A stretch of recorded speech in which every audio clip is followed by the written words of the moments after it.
Yes, they told me you were fools and that I was not to listen to your fine words nor trust your charity.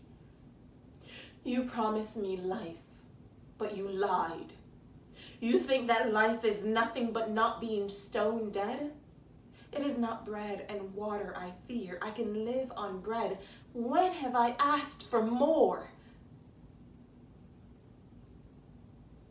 It is no hardship to drink water if the water be clean.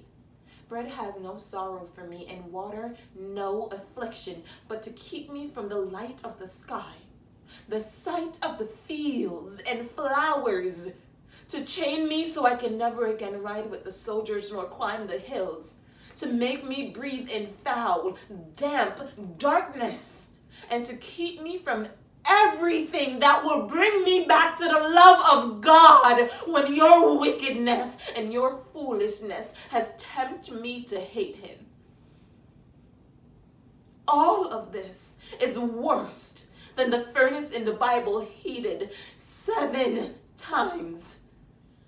Let me tell you again, Grace, how important it is to give everyone a chance. Here's what I do. I always start off with Mary and let them know how important it is that we choose our Mary carefully, because Mary was the mother of Jesus. Yes, and then we talk about Joseph and that he was God's choice to be Jesus's father. So that's how I handle that. Frankly, I never spend much time on Joseph because it's always Helmer Hopkins and he knows all about Mary and Joseph. But I do explain the wise men and the shepherds and how important they are. I tell them there are no small parts, only small actors. Remind the angel choir not to stare at the audience. Oh, and don't let them wear earrings and things like that. Oh, I just hope you don't have too many baby angels this year, Grace, because they'll be your biggest problem. They'll stand in each other's way. Someone will have to remind them to go out. And Bob can do that. And he can watch the shepherds too. Oh, and one last thing about the angel choir. Don't let them wear lipstick. They think just because it's a play, they have to wear it. And it looks terrible. So tell them. And Grace, don't just pick anyone's baby for Jesus. Pick a quiet one. Better yet, pick 2. So if one turns out to be fussy, you can just switch them. Her father loved me. Oft invited me. Still questioned me the story of my life. Year to year, the battles, sieges, fortunes I have passed.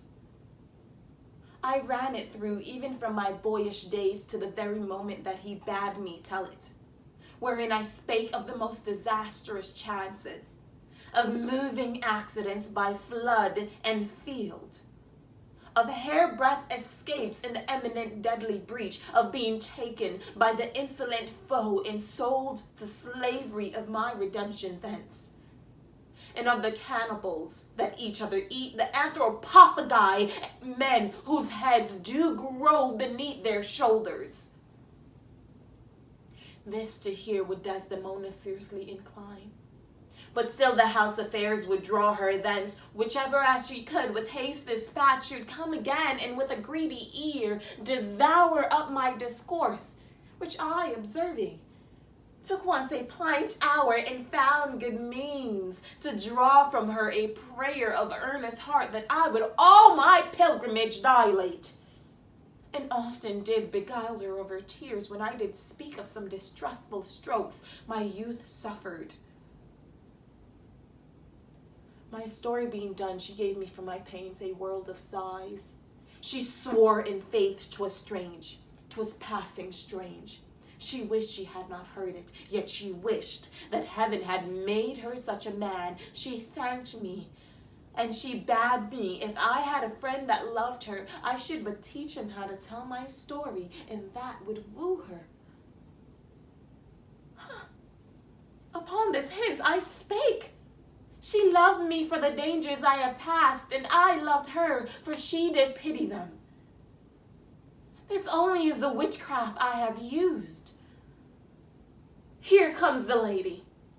Let her witness it. My funny Valentine, sweet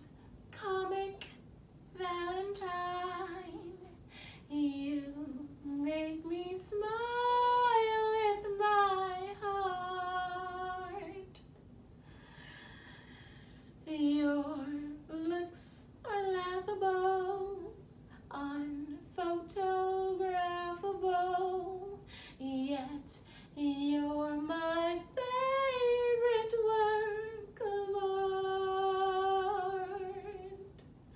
Is your figure less than Greek? Is your mouth a little weak? When you open it to speak, are you smart? But don't change a hair for me, not if you care for me. Stay, little Valentine, stay. Each day is Valentine's Day.